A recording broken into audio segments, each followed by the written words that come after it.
இறை வாங்கிட்டு வந்தாச்சு நம்ம வீட்டில்.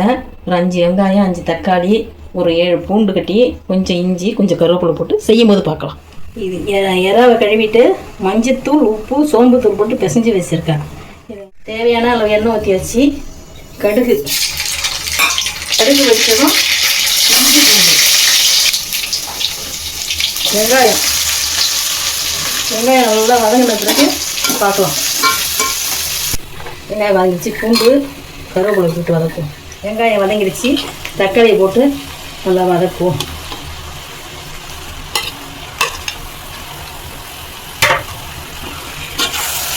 இறாவை இதில் போட்டுடலாம், போட்டுட்டு வதக்குவோம்.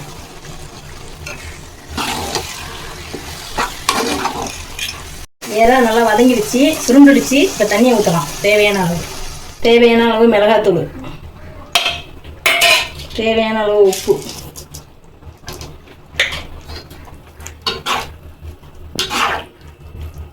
அஞ்சு நிமிஷம் கொதிக்க வச்சு இறக்குனா ராட்டு எண்ணெய் குழம்பு ரெடி.